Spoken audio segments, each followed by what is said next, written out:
This is a Willets Point Shea Stadium bound 7 express train. The next and last stop is Willets Point, Shea Stadium.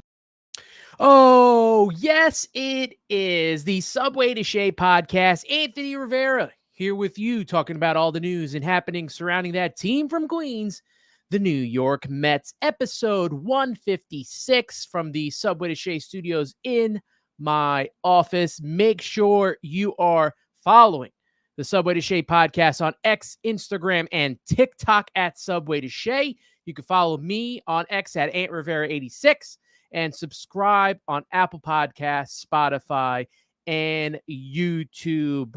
File in, everybody. I'm going to take your comments. I'm going to take your questions, everything you want to talk about today. We are talking about this New York Mets team. And the last time I talked to you guys was right when the Mets were getting ready for their road trip in Seattle. And that did not work out so well. They come back home and they lose a series to the Oakland A's, which wasn't great either. But they took the series from the Miami Marlins, which we're going to get into in just a little bit with my guest. A little mixed, I guess, signals from this series, what we're getting from this team. Look, they haven't been taking well to these teams that are below them, which is a problem, especially when now they are 2 games behind the Atlanta Braves for the final wild card spot. We just got news today that Austin Riley is going to be out for a while. So, look, the Mets have to take advantage with this reeling Atlanta Braves team right there. They're going to be in a 10-game, 10 in a row they're going to be playing against Baltimore at home, and then they're going to take 4 against the Padres, 3 against Arizona, and this could be the most pivotal road trip to come up for this season. You thought the last road trip was? This is the one right here. This is going to determine right now where this team stands heading into September. And I know we would want to talk about all the bad things that happened on Sunday, but I want to start off with some good stuff, and that is the way Luis Severino pitched on Saturday, giving us our first complete game since Jacob deGrom in 2021. And I thought I'd bring on a guest. He is the pitching contributor for Wardy NYM, as well as the Skipper's View. Isaac Groffman in the house. Isaac, my friend, how you doing, brother? I'm good. How are you, Anthony? I'm doing very well, man. You had a great thread on Wardy NYM with, what your thoughts were on the game that Sevy pitched, that complete game shutout, 4-0 against the Marlins. 9 innings pitched, 4 hits, no runs, 1 walk, 8 strikeouts on the season for Luis Severino. He's 8-6 with a 3.91 ERA. Got his ERA back under 4, which is great. He's got 117 strikeouts in 142 2/3 innings pitched. I just want your thoughts and, that kind of like that breakdown that you did on what you saw from Luis Severino and why he was so successful on Saturday. Yeah, so what Sevy has changed from last year with the Yankees when he wasn't very good is that he's been really fastball heavy this year. He's throwing his four seam a lot, he's throwing his cutter a lot, and he's added a sinker, which he's thrown a lot and has been effective with it. And that really continued in this game, in that shutout, including his cutter and sinker. I think he threw like 70% fastballs or something like that. And usually, like, his best starts have been when he's thrown his sweeper more. His sweeper grades out as his best pitch in terms of stuff plus. That's usually his most effective pitch.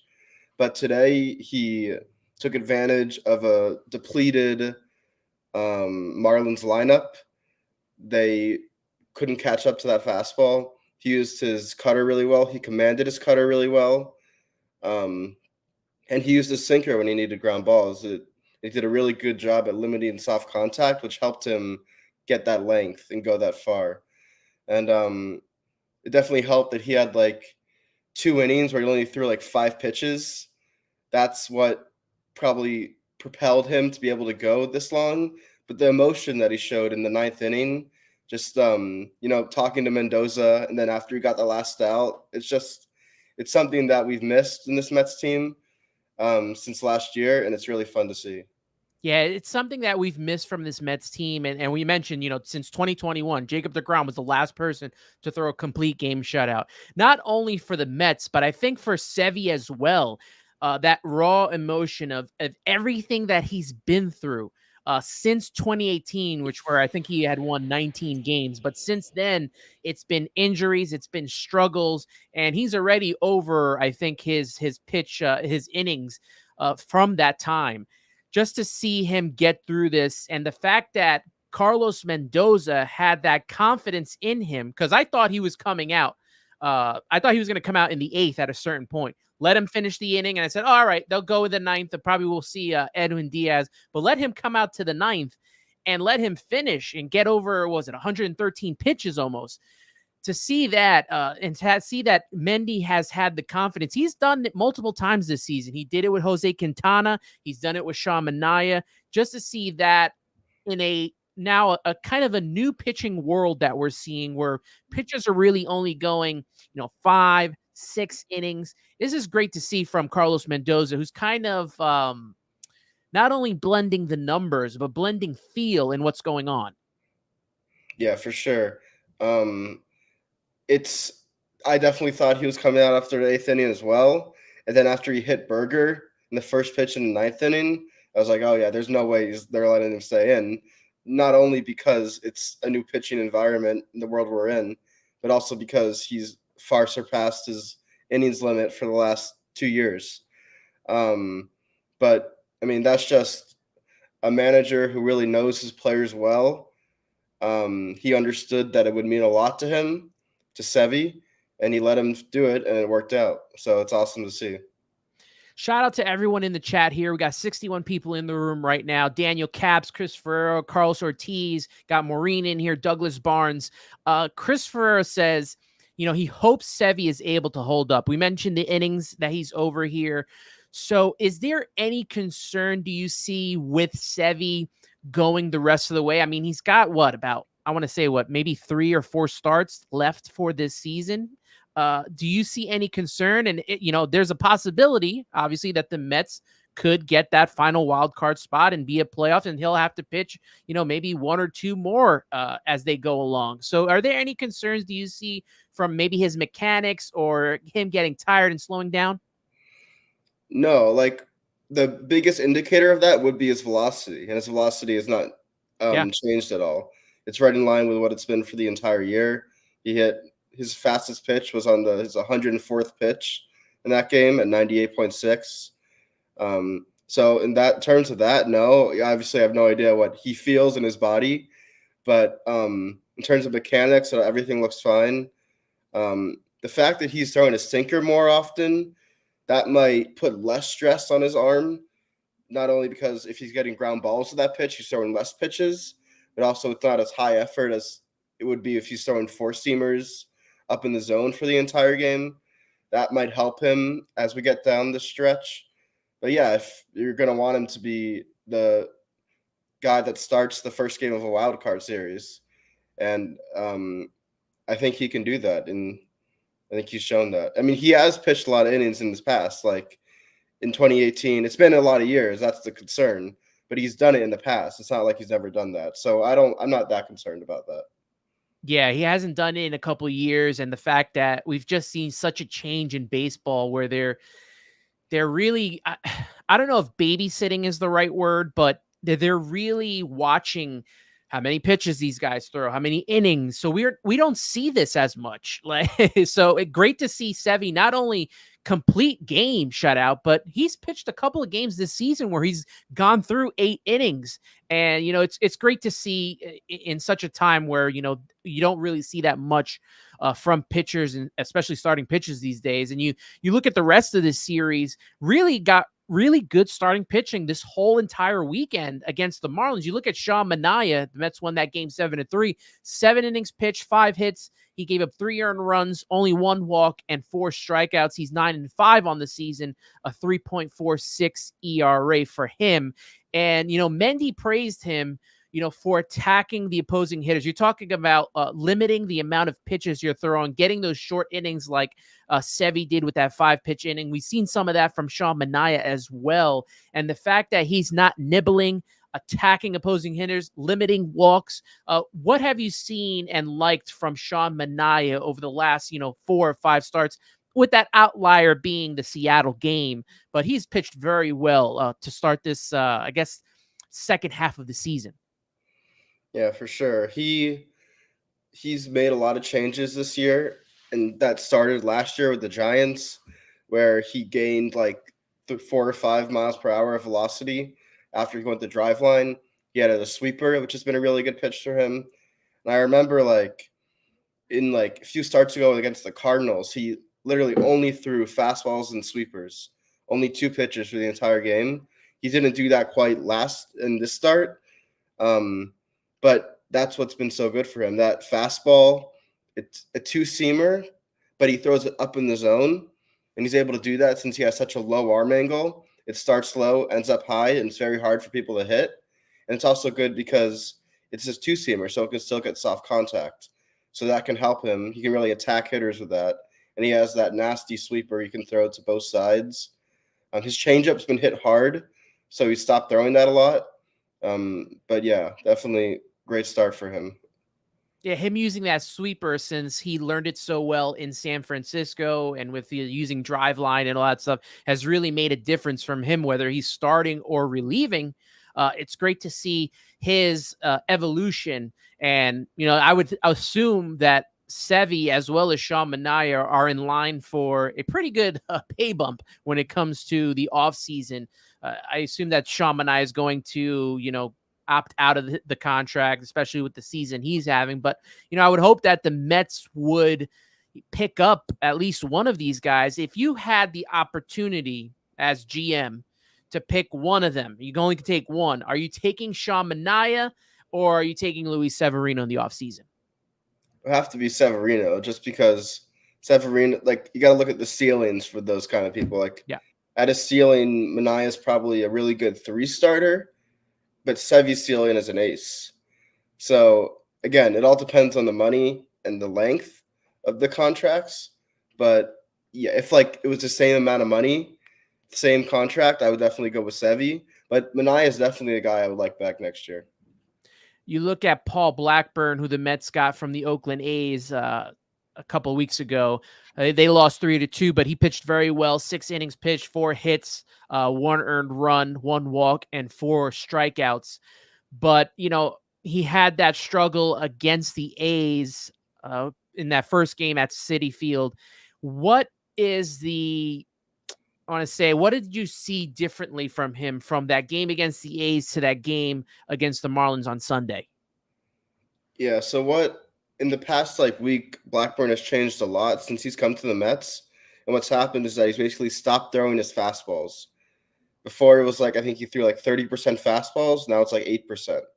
So that's the huge difference. And in that start against the A's, he started the game off with a bunch of breaking balls, cutters, curveballs like he had been doing, but they weren't fooled by that. They were hitting them. They weren't fooled by it. So he went back to his fastball heavy, and that really hurt him because whenever he throws his fastball a bunch, it gets hit. It's not a great pitch.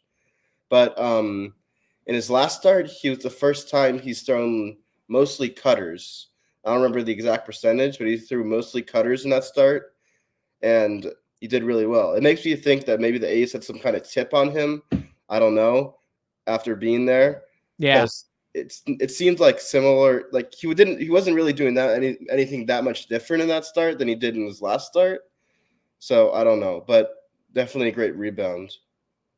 Yeah, for sure. We've been getting good starting pitching this weekend from this team.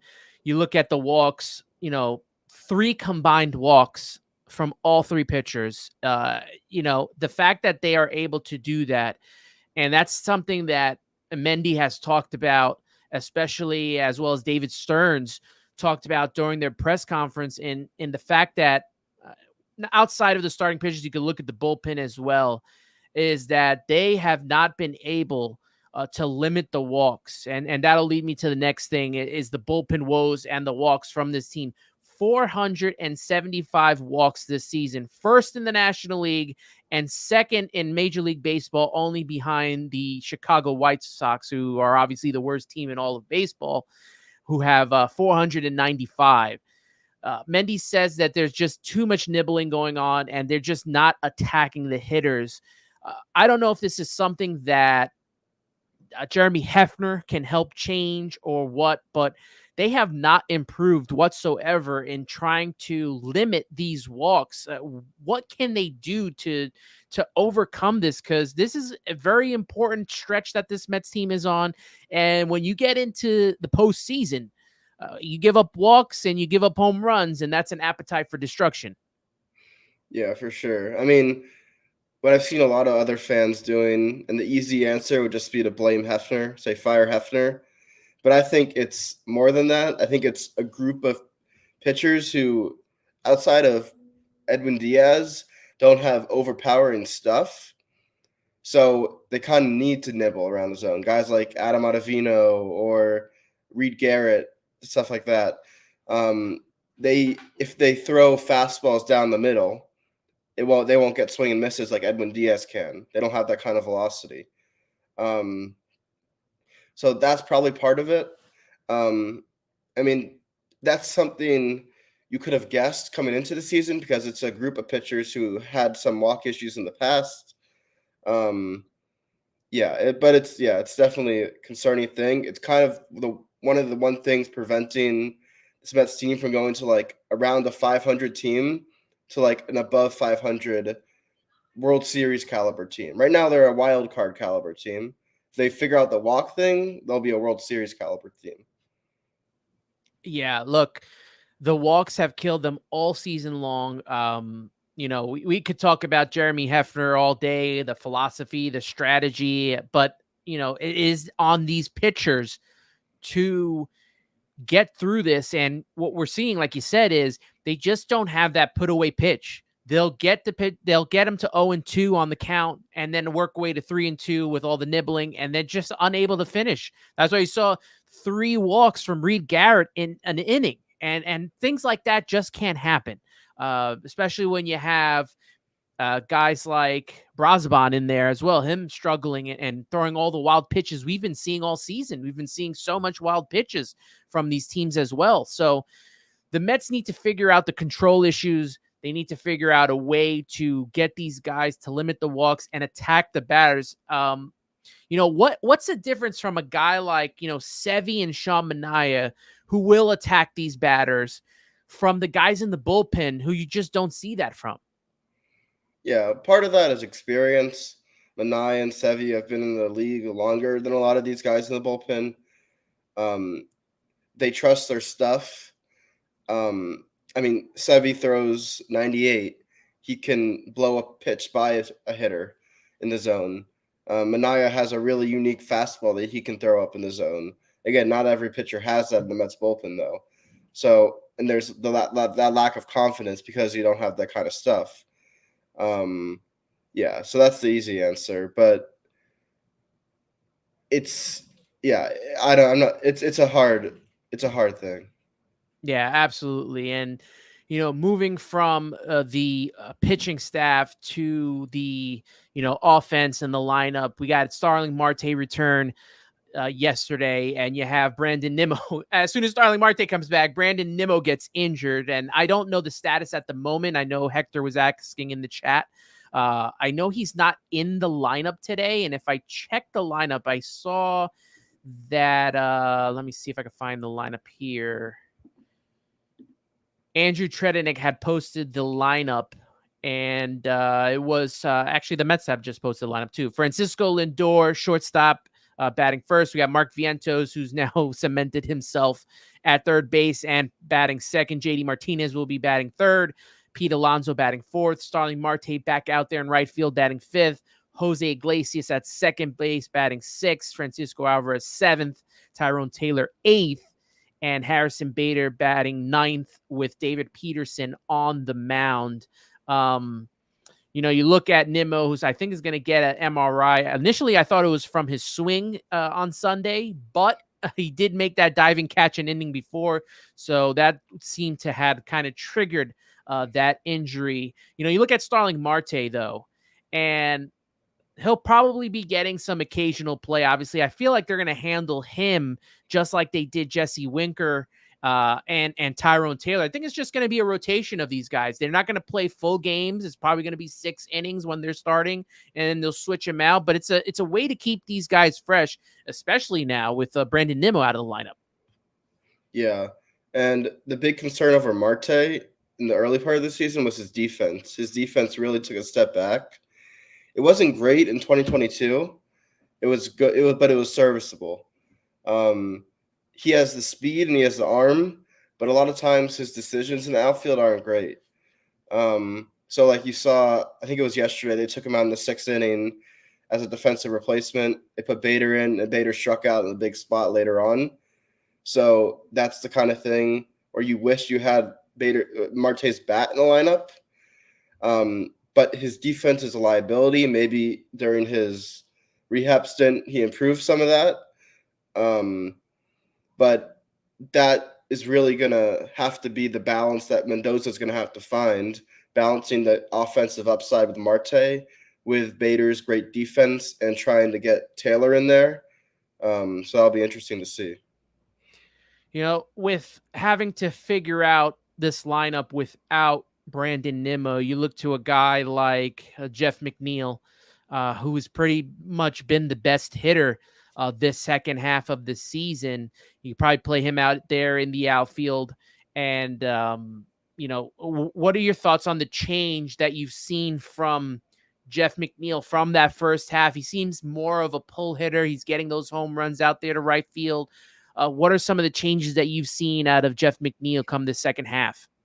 Yeah, like they asked him, what did you change? And he said, I'm just trying to hit the ball hard now. Before he was trying to aim the ball. He was trying to get it through holes because that's what made him so successful in 2022 when he won the batting title.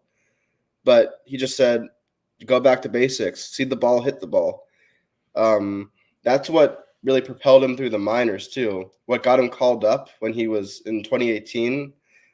I think that was his first year. 2018, yeah. Yeah. And he had this power surge in the minors, and that got him called up. And that's what's happening now. Has this power surge. He has like 7 home runs in the second half. You know, he had like 5 in the first half, something like that.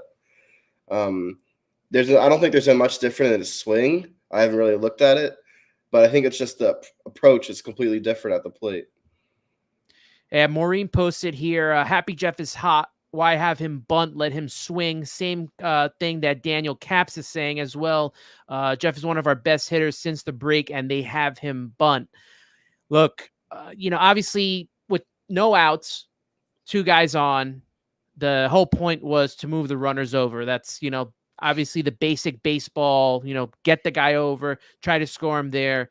But with how hot Jeff McNeil has been, would you have had him bunt in that situation, or would you have had him, you know, swing away? Yeah, I would definitely have had him swing away. It's interesting because I don't remember when it was, but there was another game a few days ago where they pinch hit Alvarez for Jeff McNeil. Yeah. Alvarez was struggling and Jeff McNeil was hot. So I don't know if there's a lack of confidence from Mendoza of Alvarez in clutch situations. I doubt it, but that might be it. But yeah, I hindsight is 2020. You would have wanted him to swing, but if he does get that bunt down, and you have runners on second and third, with good hitters coming up, that's a good situation to be in. So I can see why he did it, but definitely in hindsight, you would have wanted him swinging. Daniel Cap says, notice with Winker, he gets going when he's playing, but soon they take him out, and it takes him a few games to get hitting again. I don't know what the strategy is for, you know, Winker's playing time, but, you know, he's going to be a part of that rotation. They're going to try to keep these guys as fresh as possible. What do you think is the best alignment for this even with a healthy Brandon Nimmo? What is the best, you know, possible outfield that you take out of there? Obviously for defense, you want Nimmo and Bader out there. We know that Marte, like you mentioned, he's not himself the same guy he was a couple of years ago. Actually looks like a pretty bad defender, but he can throw runners out at home. You got Winker, you got Tyrone Taylor. What alignment do you like with this outfield? Yeah, it's hard because ideally Winker is a DH. He's kind of similar to Marte, and he's not a great fielder, but he has a little bit of speed and he has a good arm. So it probably will end up being a kind of platoon with Marte and Winker. Marte against lefties maybe, and Winker against righties. That might not be the most ideal thing because you want Winker staying fresh and Marte staying fresh. But I think that might end up being what's happening. And Tyrone Taylor's a guy you watch. He's more of a fourth outfielder, but he's someone that you're going to want in the lineup more often than not because he's been good recently. So they have a lot of good options in the outfield. And if Nimmo goes down, then you have to rethink it. But as of now, like the ideal outfield alignment would probably be Nimmo in left, Bader in center, and then a platoon of Winker and Marte in right. I want to go back to the bullpen real quick because we got a couple comments here from my guy Hector Blunt Thoughts. I like Mendoza, however, some questionable moves lately. Last night, having Garrett come back out for the 8th inning. Same thing with Daniel Cab saying Garrett, he seems to be cooked. What are your thoughts with how they're handling a guy like Reed Gallagher, who's just coming off of, the IL, and I thought he'd be refreshed, but he doesn't seem to be the guy that you want to put in that moment. And really the only guy right now, because the Daniel Nunez is out, is Jose Budo, right? Like you look at all these guys, it can't be Ottavino. Garrett doesn't seem to be that guy. I thought Brazaban actually was going to be the best, part of the trade deadline, and he just hasn't seemed to got himself going. And really it's just Budo right now, Diaz, and even the Daniel Nunez when he comes back. When he does come back, who do you think is the pitcher that they kind of say, we're going to DFA this guy? I mean, probably Adam Ottavino. I think I don't know why time. Adam Ottavino still is on the team. He's right now in a mop-up role, and you can't really afford that when you're pushing for a playoff spot. So he would be the odd man out. Then it would be then I guess, yeah. So when Nunez comes back, I would imagine that would have to be the DFA. I know there's stuff around like he made comments that they shouldn't let him go, but the smart baseball decision would have to be to DFA him. Matt A.B. Ibanez from Tilmetsu Apart agrees with you, says Ottavino's got to be the one that gets shipped on out of here. And we've been saying it for a long time. I think it's his time. I know he's a veteran, but he just has not been good. And when he has been, it's very limited. It's, maybe 1 out he gets or 2 outs he gets, and then they take him out. But we just haven't seen a good enough Ottavino to have him continue be a part of the bullpen and send someone else out that is probably, very much needed at this moment in time. So, I want to look ahead with this team and go into this Baltimore series here.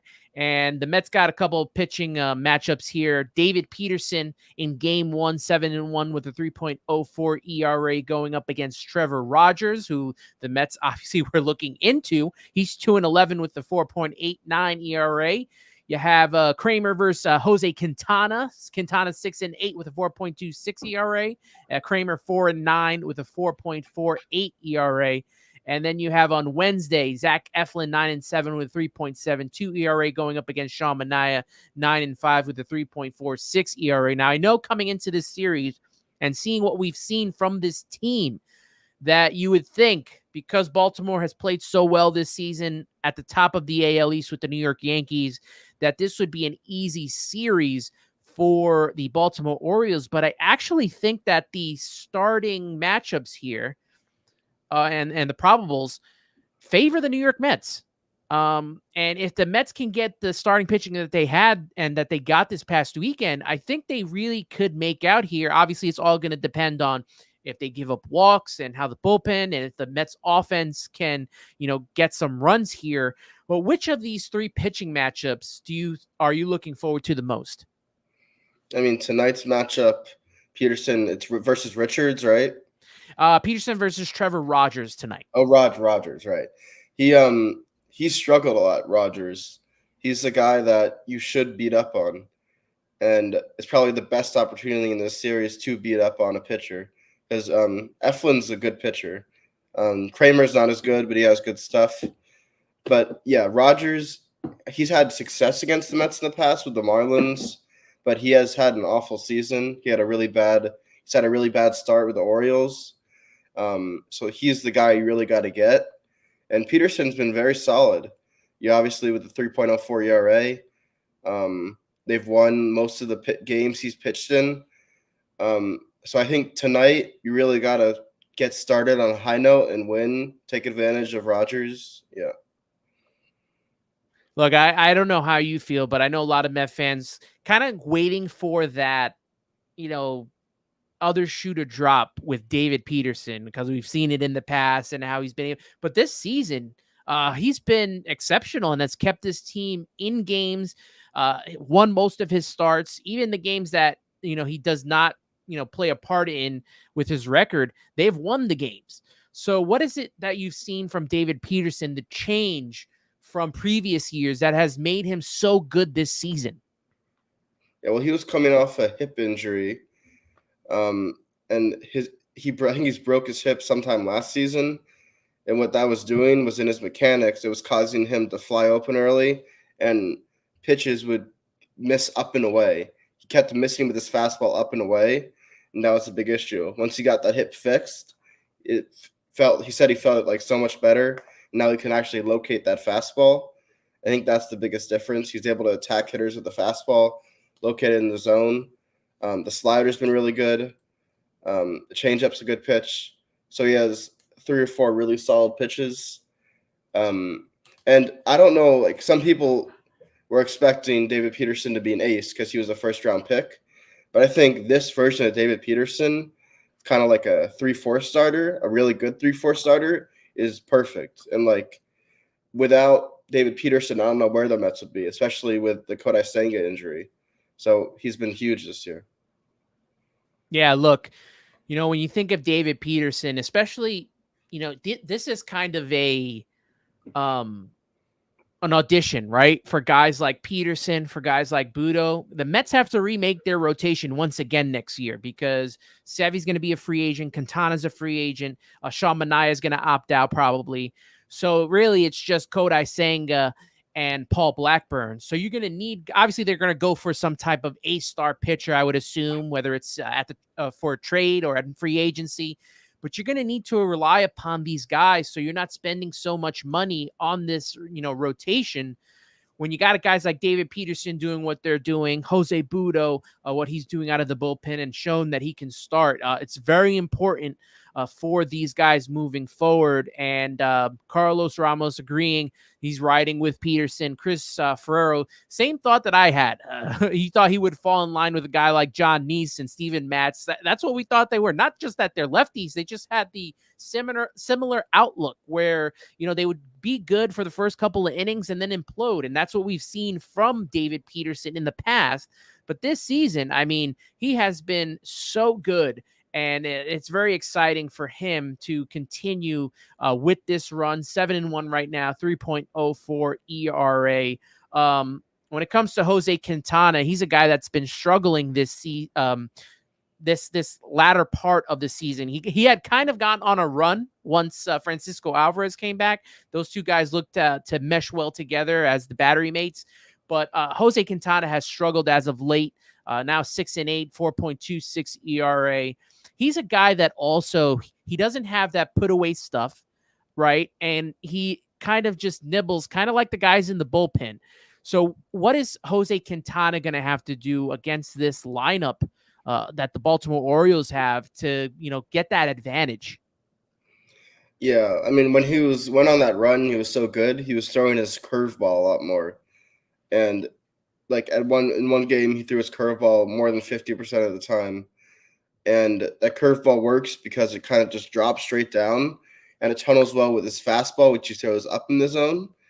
And for a guy like Quintana, who only throws 90, 91, he needs that kind of deception in order to do well. He also needs to stay on the corners. And when he's trying to stay on the corners, sometimes that leads to walks. But you can't afford to make mistakes against this Orioles lineup. There's no breaks in the lineup. Such good hitters. So it's going to be a challenge, but he's shown the ability to pitch well this year. So we'll see. Yeah, I'm going up and down the lineup and be like, who's the one guy that could kill this team? And they have so many. They just have so many guys that can really pick apart this Mets lineup. This Mets pitching staff. So, hopefully we get some good pitching from the Mets, especially the starters. But the bullpen is going to be a big issue if they play like they did in the first 2 series at home. When in regards to the Mets offense, you got guy like Francisco Lindor, who's pretty much kind of been that leader of this team, kind of been that, that captain, that heart and soul, that MVP type player. I think he's on maybe a 12-game hitting streak at this moment in time. I was at the game on Sunday, and there was about 3 or 4 times that he hit the ball to the outfield that I thought was gone, especially in the 9th inning. I thought that he definitely won the game there, but he is locked in. The one guy that we're trying to get back to that spot is Pete Alonso. Still can't lay off those sliders in the dirt.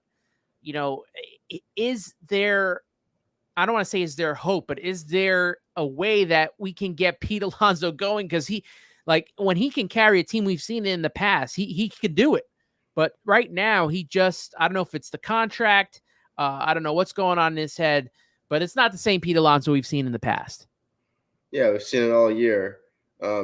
Pitchers know how to pitch him. They know his weakness is sliders down and away. And we've seen that a bit in the past, but in the past, he's been able to lay those pitches off or look to take those pitches the other way. And he hasn't been able to do that. And he hasn't been hitting the ball quite as hard as he has this year, as he has been this year. So that's part of it. But yeah, he has been really bad in late and close situations. That's the big glaring thing. Yeah, and who knows if it's mental, if it's physical. But yeah, we'll see. Yeah, hopefully he can kind of light it up and say, even if it's just for September, just got to get this guy going, got to get him a part of the act. We've seen, JD Martinez do his part, Jose Iglesias, Lindor. Even you look at a guy like Mark Vientos, who's pretty much been a revelation this season, whether it's playing third base or on offense. He has done his part to help this team win. We've gotten contributions from everywhere in the lineup, even Harrison Bader, big clutch hits from him. Guy I'm always worried about is Pete Alonso, and hopefully he will be able to help this team get to the postseason in 2025. Got a couple of news and happenings with this team that I just want to touch on before we wrap up the show. Mets signed Eddie Rosario to a to a minor league deal. This season, he's batting 175, 10 home runs, 35 RBIs, 9 stolen bases, and a 531 OPS. Obviously, he's going to be depth alongside of Jackie Bradley Jr., who the Mets also signed recently. When you look at these guys, especially with Brandon Nimmo, who knows how hurt he is. I saw some people in the comments say that he'll come off the bench, but I would say that this is kind of that, end of the line kind of depth that the Mets have right now. Yeah, for sure. You're talking about Rosario? Yeah. Yeah. It's an unlikely scenario he'd be called up probably. But if Nimmo goes down, it's more of a possibility. I personally would like to see them give a chance to a guy like Drew Gilbert first, who's just coming back from injury in the minors, but he's a real spark plug player. I think he can do a lot to a clubhouse. Having a guy like him and Francisco Alvarez together in a clubhouse would kind of propel this team, I think. But Rosario is a guy who's shown that he can hit in the postseason, obviously. When in was it World Series or Championship Series? 2021. In 2021. And outside of that season, he hasn't really hit very well. But he's a lefty power bat. And he could be useful down the stretch, so we'll see. Yeah, speaking of minor leaguers and Drew Gilbert, where would you? Let's say that they did bring him up, September call-ups. Where do you think his place is in that Mets lineup? At his best, he's like a 5 hitter, or even a 2 hitter if he's playing well, because he has speed, He has power. But when he first gets called up, it would probably be because of an injury. Either Nimmo or Marte goes down. So we would see him in right field. I think he can play center also. He's versatile. He's a good fielder. And he's a fun player. G Money Stacks in the chat. Jet Williams returning to Double-A Binghamton on Tuesday, starting his rehab assignment in Port St. Lucie on Wednesday, plus a weekend game. Plus Williams will play in the Arizona Fall League. Do you see a guy like Jet Williams coming up next season? Obviously, it's not going to happen this year with the way he got injured and got hurt and missed most of the whole year. But Jet Williams, could we see him next season in your eyes? It's definitely possible. I think that if he had a fully healthy season, he might have even been a September call-up this year. But it's kind of been a lost season for him. I think he's still 19. I think he's the same age as me. So he's young for his level in Double-A. So he still has – I don't want to say he can afford the season, but losing a season to injuries at this age is not terrible. He still can rebound from that. And he's shown the ability to be – he has elite speed. He has really good plate discipline. He has a bit of power, and he's a good fielder. So he's someone that could slot in really well in the Mets lineup, either in center field, second base. He can play shortstop. He's like a guy at his best who can be a really dynamic leadoff hitter. Once again, I'm here with Isaac Groffman from Wardy MYM, pitching contributor to him. And you can catch all his work for Tyler Ward and Wardy NYM and all that great stuff that he has out there as well. Shout out to everyone in here, 101 people in the chat right now. Also, shout out to all you guys with the news on Brandon Nimmo, even Mrs. Subway to Shea chiming in. Nimmo is day-to-day, clean MRI from Carlos Mendoza during today's presser. So all good news here for Brandon Nimmo. One thing before we wrap up here, and I want to talk about, you mentioned him a little bit, but Francisco Alvarez has really struggled this season offensively. Don't know if it has to do with, his hand. Don't know if it has to do with his shoulder or if it's just a sophomore slump. What is contributing, do you think, to these struggles that we've seen from him offensively? Because it's really been taking a back step, but, from what we've seen from him last season, obviously the power has not been there. Hitting a little better for average, but, not the Francisco Alvarez we thought we were going to get this season. Yeah, we've definitely seen flashes this year. There's been stretches where he's been really good. But overall, since he came back from the injury, it's been a struggle. People are saying that he's standing farther away from the plate, and that makes him really vulnerable low and away, kind of like Alonso. He's really vulnerable to those low and away sliders, and he's swinging and missing a lot. And part of what was so impressive about him earlier in the year was it really looked like he was developing his plate discipline. And all that seems to kind of have gone out the window. I'm not that worried about him. He's so young. He has so much power. He's such a great clubhouse presence, and he's such a good catcher that I'm sure that everything will come around. But he's been better in the last few games. He's gotten a few singles. He's coming around a bit. But yeah, he's a guy that if you want to make a push, you want him to be right. Absolutely. And since we're talking about the minor leagues, Douglas Barnes asked, will they call up Luis Acuna since he can play both infield and outfield? I don't know if he's ready yet, and I know he's kind of dropped in the rankings when it comes to MLB Pipeline and a lot of the minor league rankings. What are your thoughts on Acuna? Could we see him this year, maybe as a September call-up? I still think that we're maybe next season is the time that he comes up. It's definitely a possibility as a September call-up because of that versatility. He's been playing a lot of second in AAA, but he's also played center field, and he looks good in center field too. I think the issue with Acuna is that there's like really heavy expectations placed on him because of that name. But he's not his brother. He's not a superstar like his brother will be.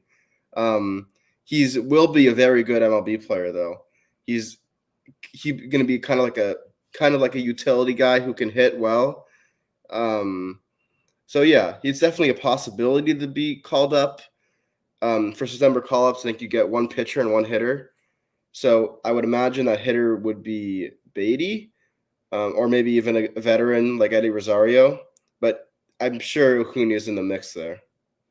Yeah, I had a feeling that Beatty, considering how well he's played in AAA, especially with power, that he would probably be one of those guys, whether you want to see him or not, he's probably going to be one of those guys that gets called up. We'll see if all the work that he's done in AAA this season translates and he can finally be a mainstay in this lineup and on the major league roster. I'm not too sure, but we'll see what happens with him. Chris Ferrero says Nunez could be back after one AAA appearance, from what Mendy is saying during his press conference right now. So that's good news. We talked about the bullpen and how much he is needed on this team. Isaac, it's been so good having you on, and I appreciate you. I know you got a lot of things going on, but let everyone know, where they can follow you, especially on social media, and how they can see your work and what you got coming up. Yeah, so follow me on Twitter, X, at Isaac Groffman, ISAACGROFFMAN. I post pitching threads on there, mostly about Mets pitching, but not only Mets. Follow at the Wardy NYM, which is Tyler Wardy's bigger account with 64,000 followers. We do daily stuff on there. I do a daily prospect farm report on there, pitching analysis. And every day after Wardy's post-game shows, I do pitching reports. So tune into those so you can hear my thoughts on every starting pitcher that day, the relief pitching. So yeah, and thanks for having me. Absolutely. We're all watching your work out there. Even Douglas Barnes saying you're killing it on the show today. That's why I wanted to have you on, because your thread with Sevy and how you broke everything down through his complete game. You're going to want to be following Isaac and everything that he's got going on, especially on Wardy's account. Make sure you're checking out everything that he's doing. Give him the like, give him the follow there. Make sure you're following Wardy NYM, where you can catch him on his YouTube page as well. That'll wrap up Subway to Shea. Make sure you like this video if you enjoyed it. Make sure you're subscribing to the channel as well. And follow me on X, Instagram, and TikTok at Subway to Shea. You can follow me, Anthony Rivera, on X at AntRivera86. And if you want to listen to the podcast, you can listen to this as well on Apple Podcasts and on Spotify. But that will wrap up the Subway to Shea podcast. Hope you guys enjoy this show. Hope you guys enjoy your week and enjoy some Mets baseball. And all I got to say is you got to believe. Keep believing in this team, and hopefully they will get into the postseason come October. So that'll wrap it up for the Subway to Shea podcast.